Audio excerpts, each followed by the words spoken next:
We've got another shorty this month. September's already surpassed this lot though, but 3 of these were from my physical to-read pile, so I'll call that a win. Number 1, The House of Hidden Meetings by RuPaul. I gave 3.5 out of 5. RuPaul's autobiography. I've read another one of his books and I hated it, so I was nervous for this, but pleasantly surprised. It takes you through his childhood and love life. I wasn't loving the beginning. His parents weren't good together, and it felt like he put all of the blame on his mother while describing things that didn't sound that way. It's also really sad to hear him describe love and romance in a way that he doesn't act on, like he's being stripped of any hope of true love and monogamy, and that's why he ended up in an open marriage, and that's the sad reality of the world these days. I feel sad for those who give up when romance and monogamy is what they truly want.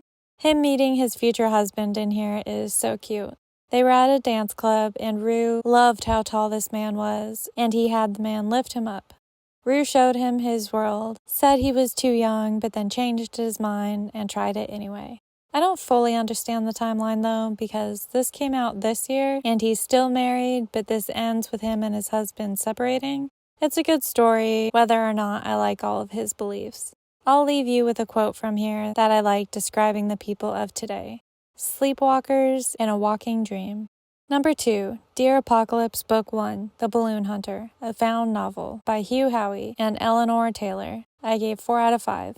An interesting apocalypse book. The world has crumbled and Rita is holed up in a Costco. She writes postcards and sends them into the abyss on balloons. She's lost her family and is alone here. Clayton finds some of these postcards, and it quickly becomes his main priority to catch all of them and find her. At some point, he decides to start sending some notes himself. She's terrified to leave her safety nest. One day, she sees one of the cards in the parking lot. It takes her days, but she retrieves it and feels less alone.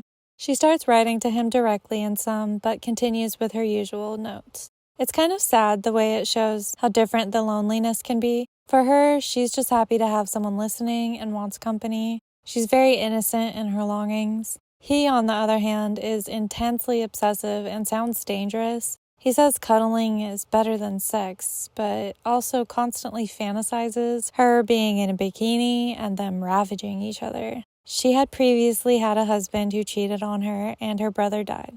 She drinks around her Costco, just chillin'.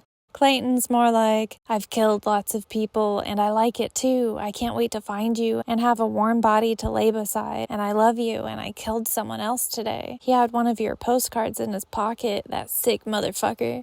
Like, dude, chill. He's almost made it to her. She thinks she's gonna die and lays traps for some mysterious hairy creatures to come and get her. She wins the battle and leaves. It ends with him making it to the Costco, but she's long gone. I think this would make a great movie. I know the apocalypse genre has been done a lot, but what the hell else do you want? Another superhero movie? Fuck it. This sounds interesting and I want a movie. There were 2 Harry Potter references as well. I forgot the second one, but one of her sign-offs was as Rita Skeeter. Number 3, Dear Apocalypse Book 2, Death to Anyone Who Reads This, a found novel by Hugh Howey and Eleanor Taylor. I gave 5 out of 5. The sequel to The Balloon Hunter, and surprisingly even better. I'm gonna spoil everything that makes this good, so you should read this book before continuing this video or skip way ahead to avoid spoilers. Rita realizes that sending out postcards probably isn't the safest choice during the end of times. She's now switched to journaling. She's left her Costco and went across town to her old college.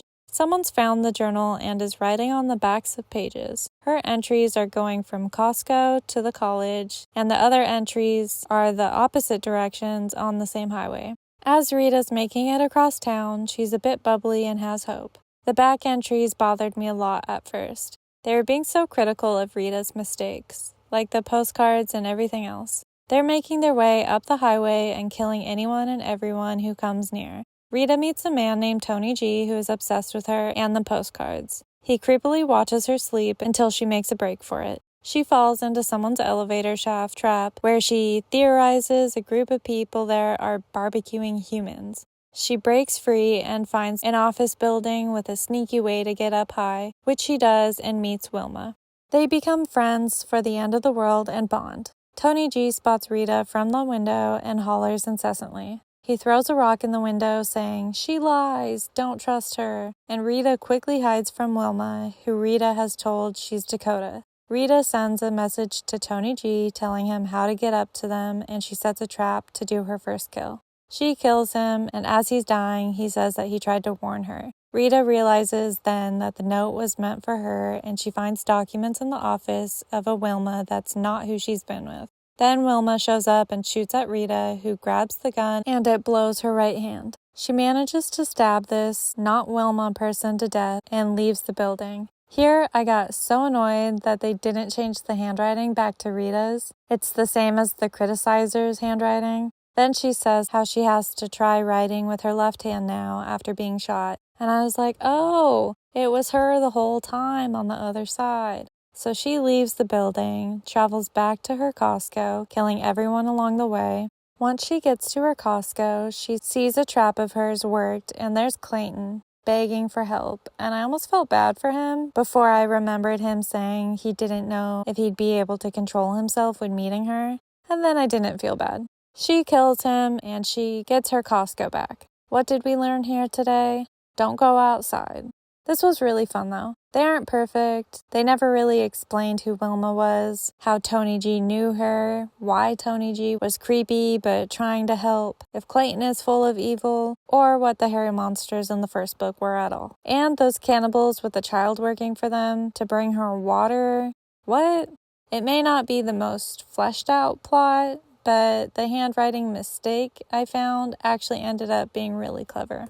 Number 4, Skins, the novel, by Ali Cronin. I gave 4 out of 5. This is a novel based on the characters of the second generation of the Skins UK characters, and takes place the August between seasons 3 and 4. Effie is in Italy, the Fitches are in France, Pandora and Thomas are newly back together, Naomi is contemplating life, JJ is finding his own way, and Cook and Freddie are having a sick competition of who can fuck the most girls. It's a bit of a gross read, but so is the show, and it holds the same feeling as the show, and I definitely recommend it to anyone who's a fan of the series. And that's all for August. I've been getting into reading again, so September will be a bit more fluffed up.